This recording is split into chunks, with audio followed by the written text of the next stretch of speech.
আসসালামু আলাইকুম। আজকে আসলে করলা করলা গাছ নিয়ে আপনাদেরকে আলোচনা করব। আপনারা দেখতেই পাচ্ছেন আমার করলা গাছটা মোটামুটি ঝোপালো হওয়া তৈরি হয়েছে। তো আসলে করলা গাছে ভালো ফলন এবং বেশি ফলন পেতে হলে কাটিংয়ের বিকল্প কিছু নেই, আপনাকে কাটিং করতে হবে। ঠিক আছে, আপনাকে কাটিং করতে হবে এবং কাটিং করলে দেখবেন যে আস্তে আস্তে করলা গাছ বৃদ্ধি হবে এবং ঝোপালো হবে।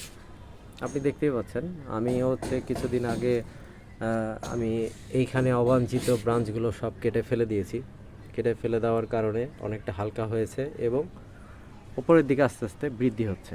তো এটা মনে রাখবেন, অবশ্যই আপনাকে করলা গাছে যদি সঠিক পরিচর্যা করেন সেই ক্ষেত্রে ব্রাঞ্চ, নিচের অবাঞ্ছিত ব্রাঞ্চগুলো কেটে ফেলতে হবে, অবাঞ্ছিত ডালগুলো কেটে ফেলতে হবে এবং যে বয়স্ক পাতাগুলো তৈরি হবে সে বয়স্ক পাতাগুলোকে ফেলে দিতে হবে।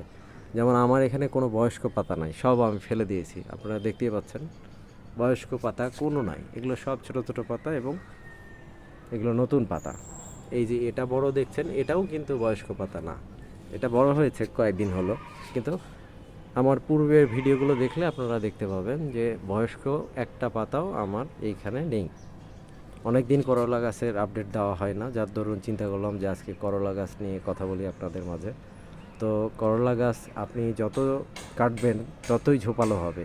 এই গাছটা এমন প্রকৃতির গাছ যে যত ঝোপালো হবে তত করলা ধরবে। ঠিক আছে, এইটা গজ করলা আমি লাগিয়েছিলাম।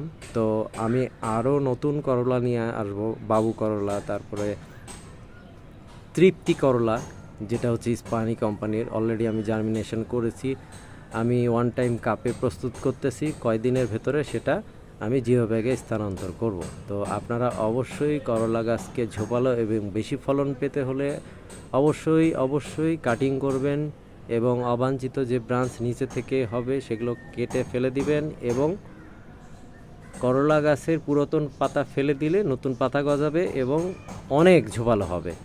তো আশা করি অবশ্যই বিষয়গুলো নজর রেখে, বিষয়গুলোকে মাথায় রেখে আপনারা সেই কাজগুলো করবেন, তাহলে অবশ্যই ভালো ফলন করলার পাবেন এবং করলার গাছের বৃদ্ধিও হবে, ফলনও ভালো হবে এবং সব কিছুই পারফেক্টলি কাজ করবে। ঠিক আছে, আপনি দেখতে পাচ্ছেন যে আমার অনেক ব্রাঞ্চ হয়েছে, অনেক ফুল ফল আসতেছে, আর কয়েকদিন পরে ইনশাল্লাহ দেখা যাবে। তো আপনারা দেখতে থাকবেন আমার ভিডিও, আমি আপডেট দিতে থাকবো। আমি প্রতি ভিডিওতে আপডেট দেই কোনো না কোনো কিছু। তো ভালো থাকবেন, আজকে এ পর্যন্তই।